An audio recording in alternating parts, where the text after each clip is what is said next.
Please subscribe Khabar Plus 18 for latest news and updates. दशकों से हम सब लोगों को बहुत ताकत दी है, ये बात सच है। यहां से कभी ना चुनाव लड़े हैं ना आगे मुझे पता नहीं क्या होगा, लेकिन जब जब भी यहाँ पर चुनाव का समय आया मैंने आप लोगों से आग्रह किया।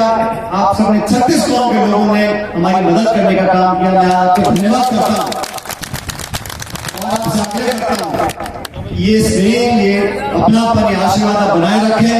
आपने पिछले चुनाव में, ये अनिता जी खड़ी है, मुझे याद है जब मैं चुनाव प्रचार में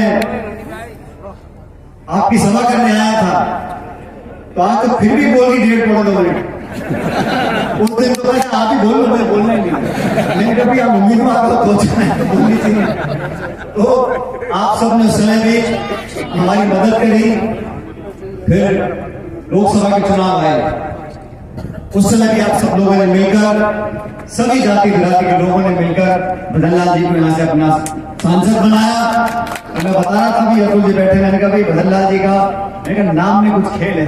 पहले उपचुनाव जीत गए, फिर विधानसभा जीत गए, फिर मंत्री बन गए, थोड़ी देर के लिए चुनाव आए, फिर सांसद बन गए। तो जो नाम है इसमें कुछ कमाल है कि भदनलाल वाले की भी किस्मत चमक रही है और आपकी भी किस्मत चमक रही है। तो इनाम राशि जो है बड़ा जोर मार रही है आजकल, और आने वाले समय में आप और आगे बढ़ो, आगे बढ़ो, क्षेत्र की सेवा करते रहो। मैं फिर कहना चाहता हूँ, हम सब लोग जो वोट देते हैं, वोट एक बार देते हो, लेकिन वोट का ऋण, वोट का एहसान उतारने के लिए हमारे पास 5 सौ पर जाते हैं। मैं पूरी उम्मीद करता हूँ कि अनिता जी, भदनलाल जी और सब लोग साथी आपकी सेवा करते रहेंगे। टिकरिया के लिए, हिंडौन के लिए, करौली के लिए, जो आप लोग चाहोगे मिलकर हम विधानसभा में मांगों को उठाएंगे। आप सबने शानदार आयोजन किया, इतने सारे लोग यहाँ पर आए और इस शहादत देने वाले हमारे परिवार को, उन सबको नमन करते हुए आपका कोटि कोटि में धन्यवाद करता हूँ और आप उम्मीद करता हूँ कि आप लोग हमेशा फलो फूलो आगे बढ़ो। भगवान आपको खुश रखे। बहुत बहुत धन्यवाद। राम राम। मन पक्का करके अपनी माएं, अपने बच्चों को, अपनी हमारी बहनें, अपने घर वालों को फौज में भेजती है, और फौज की नौकरी में घुसना आसान काम नहीं।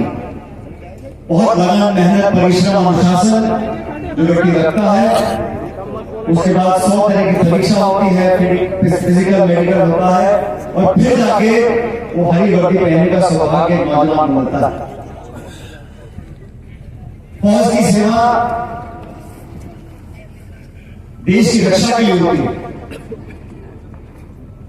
और जो फौजी जानता है कि किसी भी दिन दुश्मन का आक्रमण हो सकता है, मेरी जान जा सकती है। जैसे आज हमारे भाई शहीद हुए स्वर्गीय कुलदीप जी, जब उनकी मौत हुई होगी तो उनके जहन में सवाल नहीं था कि मैं आज अपनी जान दे रहा हूं टिकरिया के लोगों के लिए, अपने माँ, बहन, भाई, भतीजे, भांजे के लिए, समाज के लिए, धर्म के लिए, राज्य के लिए, वो देश के लिए। तो जो फौज में सेवा करता है वो इन बाधाओं से ऊपर उठ जाता है और पूरे संपूर्ण राष्ट्र की सुरक्षा करने की जिम्मेदारी अपने सीने पर लेता है। ऐसे लोगों को हम नमन करते हैं, और इस पूरे क्षेत्र में हजारों हजार की संख्या में परिवार हैं जिन्होंने कई पीढ़ियों तक सेना के माध्यम से देश की सेवा की है। मैं इस परिवार को, उन तमाम परिवारों जिन्होंने अपनों को खोया है देश की रक्षा करते हुए, उन सबको नमन करता हूं, अपना शीश झुकाता हूं, और आप सबसे आग्रह करता हूं कि हम परिवार वालों को संबल दें, ताकत दें, और अपनी पूरी सहायता सहयोग कर आने वाला जीवन उनका बेहतर बनाने की कोशिश करें। साथियों, बाकी लोगों ने बहुत सारी बातें बोली, मैं तो सिर्फ इतना कहना चाहता हूं कि आज आप सब यहाँ इकट्ठे हुए हो। मैं देख रहा हूं खेतों में खूब फसल की दावनी चल रही है, लोग काम कर रहे हैं। मैं उम्मीद करता हूं कि हम सबके घरों में खुशियां आए, हमारे किसान भाई आर्थिक रूप से और संबंध हो। लेकिन एक बात तय है, इस देश प्रदेश में अगर प्रगति विकास को लेकर आना है, हमें आगे बढ़ना है, तो हमें शिक्षा के माध्यम से, बहन बेटियों को पढ़ाने के माध्यम से अपने परिवार वालों को मजबूत बनाना है। चुनौतियां देश प्रदेश में हमारे सामने है। इतना बड़ा देश, इतनी बड़ी चुनौतियां, नाना प्रकार की भाषा, धर्म, पृष्ठभूमियां, बोली, खाना पीना, रहन सहन, एवं सबके अंदर एक देश के प्रति जो समर्पण भाव है, देशभक्ति का भाव है, आम बात नहीं।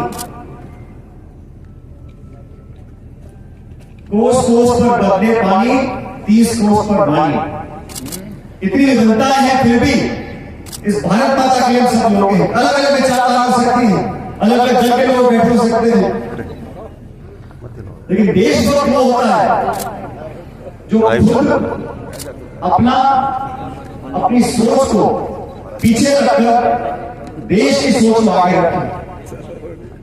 और हमारी नौजवान पीढ़ी से मैं उम्मीद रखता हूं, जो संस्कार हमको मिले हैं उन्हें आगे बढ़ाना होगा।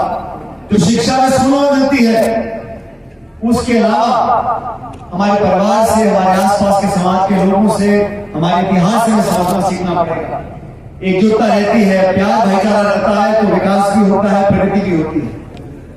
आप सबसे मैं आग्रह करूंगा, शिक्षा पर हम लोग ध्यान दें। फौज की बात हम लोग कर रहे थे, मुझे भी सौभाग्य मिला 2012 में भारतीय सेना का हिस्सा बनने का।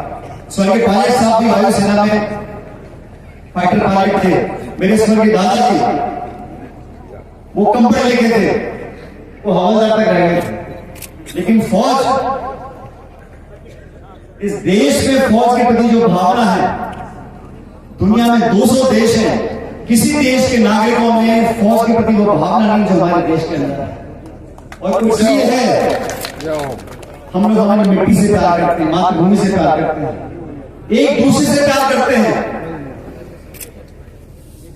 देशभक्ति की भावना तब तक पैदा नहीं होती जब तक आपसी प्रेम और भाईचारा नहीं होता। हमारा आपस में झगड़ेंगे, दरारें पैदा होगी, नफरत पैदा होगी, तो देश प्रेम नहीं कर सकते। फौज की बात ये राजनीतिक मंच नहीं, लेकिन जो हकीकत है बयान करनी चाहिए। फौज में घुसने के लिए लाखों लाख बच्चे तैयारी करते हैं। मुझे दुख है कि सत्ता में बैठे लोगों ने फौज की नौकरी को भी अपने मनमाने तरीके से कम करने का काम किया। सब्सक्राइब करें खबर प्लस 18 को और प्रेस करें इस बेल को। खबरों के लिए बने रहें।